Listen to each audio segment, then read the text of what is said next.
Les Mvoutés sont une population d'Afrique centrale établie principalement dans les régions du centre, de l'Adamawa et de l'est du Cameroun. L'équipe d'Investir Innover en Afrique TV s'est intéressée à la communauté du centre, plus précisément celle qu'on retrouve dans la ville de Mbandjok. L'histoire et la culture de ce peuple, c'est à découvrir juste après ceci.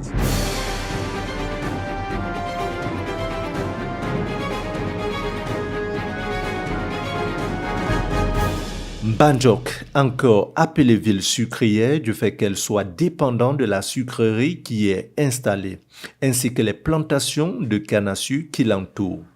L'équipe d'Investir et Innover en Afrique TV a séjourné dans la localité, question de s'informer sur les us et coutumes des autochtones de Mbandjok.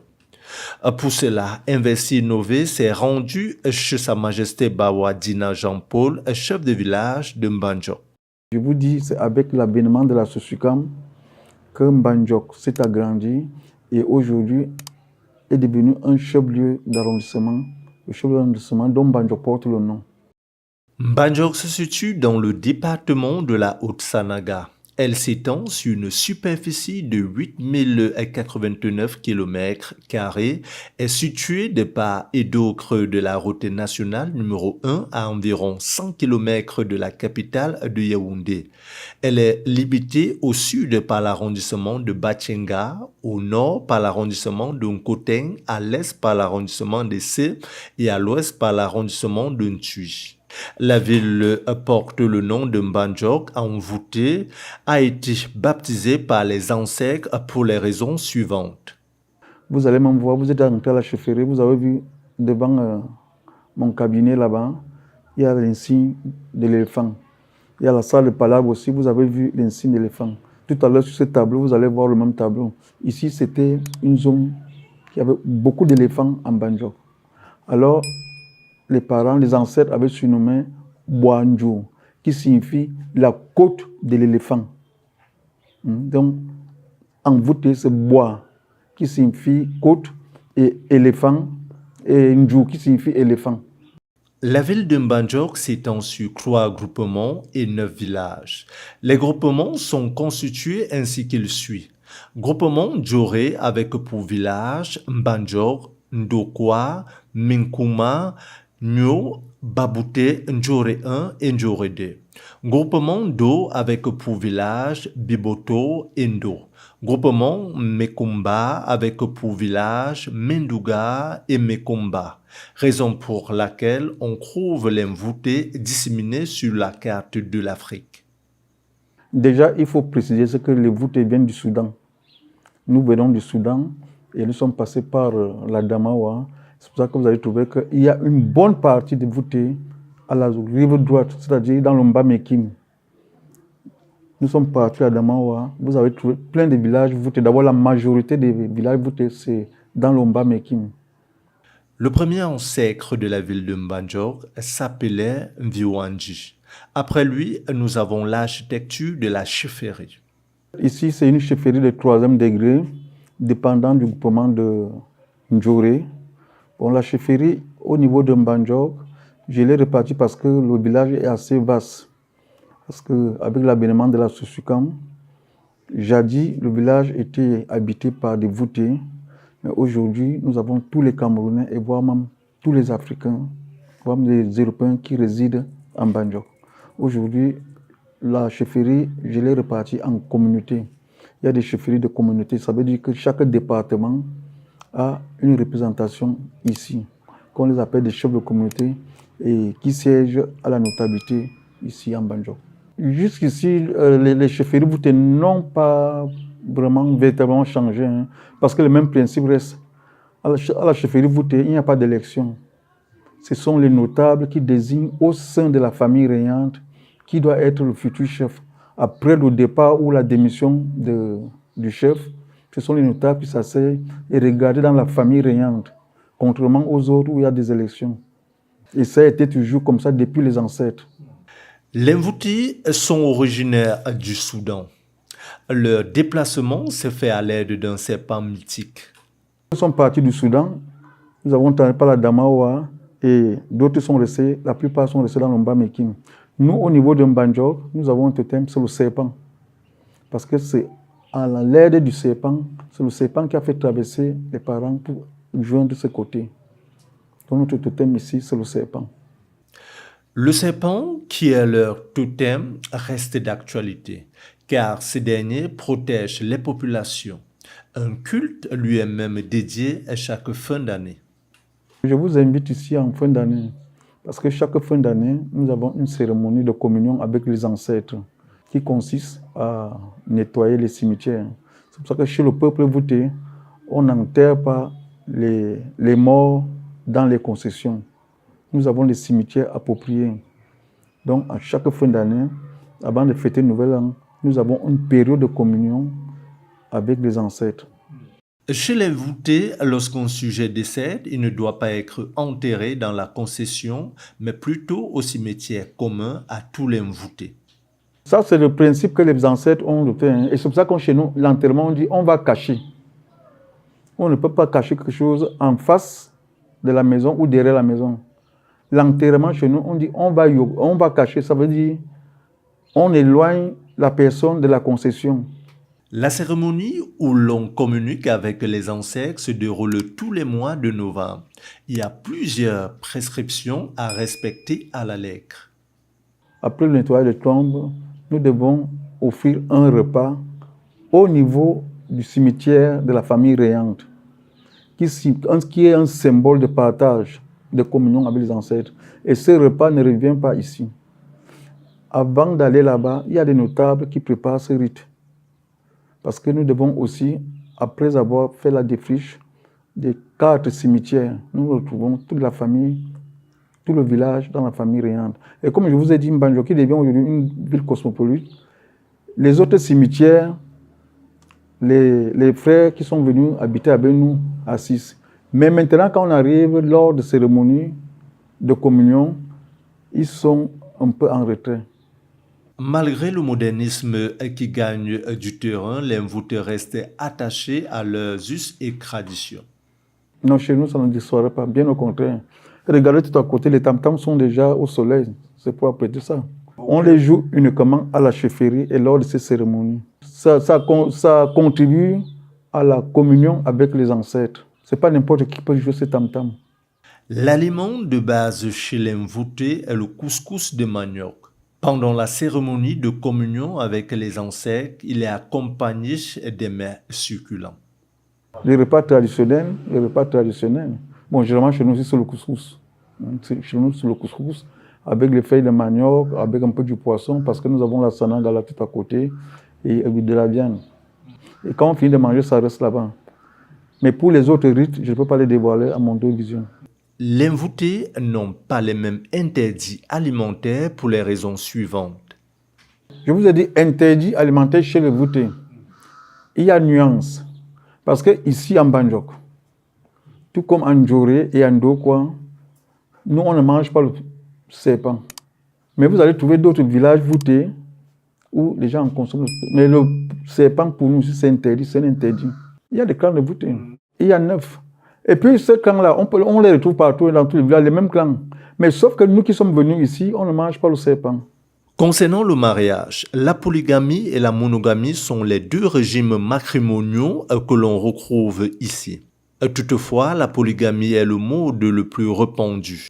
L'autorité et la respectabilité d'un homme lui sont dues par rapport au nombre de ses épouses. La dot n'existe presque pas en termes économiques. Sauf que chez le peuple, c'est symbolique. Nous ne connaissons pas les dots d'une forte portée là. Les dots sont symboliques chez nous. Les bouts se marient entre eux. Il ne faut pas être issu d'une même famille. L'activité économique au sein de toute société humaine est conditionnée par sa structure et par les hommes qui la composent. Il n'existe aucune composante de la vie du peuple voûté qui ne soit tributaire de l'activité guerrière. La vente des esclaves et le commerce de l'ivoire qui constituent le socle de l'économie provenaient de la guerre. Les autres activités de production étaient relayées au second plan. Faisons l'agriculture, la pêche. Bon, l'élevage maintenant, c'est parce que ça se modernise. Mhm. Et quand on parle d'élevage, bon, le voûte fait l'élevage d'une manière artisanale. Ça veut dire qu'il y a peut-être 2 poulets et peut-être une chèvre, 2 chèvres. Mais nous sommes beaucoup plus ancrés dans l'agriculture et la pêche. Ce peuple venu du XVIIIe siècle, les Mvoutés ou encore Baboutés sont actuellement repartis sur les régions de la Damawa, du Mbam et de la Sanaga, raison pour laquelle la ville de Mbandjok est une ville cosmopolite. Toutes les autres ethnies sont en Banjo. Même pas seulement camerounais, mais toute l'Afrique. C'est pour ça que je vous ai dit d'entrée de jeu, nous avons ici autant de départements que de chefs de communauté. Chaque département a un chef de communauté. Et ici, les conflits, on les gère au sein de chaque communauté. Maintenant, les problèmes sont portés à la chefferie, mais quand ça oppose 2 chefferies, 2 communautés, en ce moment, je fais convoquer aussi les 2 chefs de communauté pour qu'on trouve ensemble une solution. Les ancêtres Mvoutés étaient des guerriers et d'habiles cavaliers. Avant la pénétration européenne, ils présentaient une organisation stratifiée. C'étaient des véritables résistants à la pénétration européenne en Afrique et en particulier au Cameroun. Je vous ai parlé du serpent qui nous a fait traverser ici. Bon, nous avons aussi nos ancêtres ici qui étaient du sang. Bon, il y a Hans, il y a Dominique et puis les Tamba Togo, les pères fondateurs même de ce village. Ces gens ne voulaient pas se soumettre à la venue des Allemands, les Allemands qui étaient ici. Les Mvoutés pratiquent le culte des ancêtres que beaucoup de sujets qualifient de sorcellerie. Sa Majesté Bawadina fait une différence. On en parle partout, on en parle. Bon, en fait, maintenant, nous avons un problème. Parce qu'au départ, les parents, ils avaient un système de caddie. Quand il y avait un cas de décès dans un village et qu'il y avait des suspects, on faisait prendre le caddie. Or, maintenant, nous sommes dans une société, je dirais une société en pleine mutation, un pays de droit. Maintenant, faire boire le caddie à quelqu'un, c'est une pratique de sorcellerie aussi. Donc, les chefs ont un pouvoir limité dans ce sens-là. Mais les parents, ils avaient ce feu vert, ils pouvaient faire boire le caddie. Quand il y avait peut-être un problème, un conflit au village, les cas de décès ou bien les cas d'accident et autres, et qu'il y avait des suspects, on faisait maintenant boire le caddie aux suspects pour savoir s'ils s'y reconnaissent ou pas. Or, aujourd'hui, c'est des pratiques que nous, on ne peut plus faire. Le mystique domine. Mais maintenant, je vous dis que c'est complexe. C'est complexe. Parce que avoir quelqu'un qui peut dénoncer, dire que c'est tel, aujourd'hui, c'est complexe. Parce qu'il faudrait aller prouver ça au niveau du tribunal. Donc, ici, il n'y en a même pas. Aujourd'hui, si au niveau du village, il est avéré que tel, c'est un malfrat, bon, en attendant que la justice poursuive son cours, on l'isole au niveau du village. Bon à savoir, les Mvoutés qui sont disséminés sur le triangle national n'ont pas le même accent. Ceux de Mbandjok ont un accent particulier. L'accent diffère avec le Yoko Nord. Nous avons le même accent avec le Yoko Sud. C'est-à-dire quand vous êtes à partir de Yoko en descendant, nous sommes venus de la Damawa. Mais après Yoko là-bas, ça diffère. Mais sinon que nous parlons le même Mvouté. Jusqu'à Yoko, c'est après Yoko que ça diffère un peu. Au niveau de Mbandjok, on commence à compter, on dit 1, 2, 1, 2, 3, ça veut dire Mui, Bam, Tarep, Nasengi. Au niveau de Yoko Nord, c'est Mui, Bi, Tiarep, Niasep, Ti. Je veux encore aller plus loin. Ici, on appelle Mvoum. Et là-bas, c'est Boum.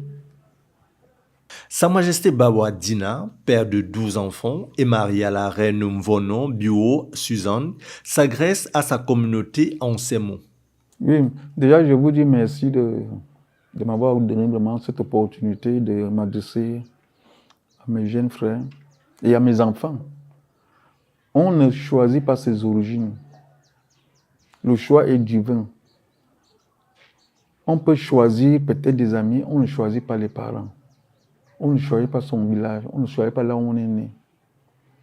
C'est le Tout-Puissant qui décide que vous soyez un natif de tel endroit. Donc, je demande à ces enfants, à ces jeunes frères, de revenir à la source. On doit œuvrer ensemble pour ce village, qui nous apporte de l'expérience qu'ils ont à l'extérieur. Et on fait des échanges pour prospérer. Le choix est divin. On peut choisir un ami, mais on ne choisit pas un parent. Donc je demande vraiment à la jeunesse de refaire retour à la source. Même ceux de la diaspora qui reviennent. De temps en temps, pour des raisons de service, ils ne peuvent pas être constamment au village. Mais toujours venir s'imprégner des réalités du village. Et je peux reprendre ça aussi en beauté. Metayo, Mounouboué, Nindu Saroui, Nindu, Nia Gochukwe, Kuba Chan Boadjire, Kuchan Fenela, Meitayo, ou Fen Penero, Meintachero, no Fen Penero.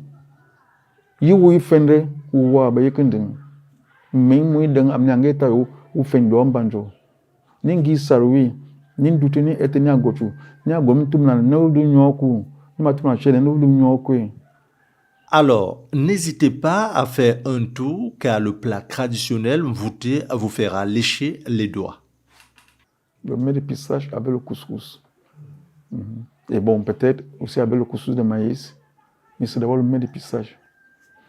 Pour respecter un invité, il faut lui présenter le mets de pistache. Et déjà même que c'est ce que nous consommons comme repas préféré. Après, ça ajoute maintenant le pomme, le poisson que tout le monde en consomme. Poisson de l'eau douce, des petits poissons ciliés de l'eau douce. Et puis avec des crevettes aussi, des crevettes.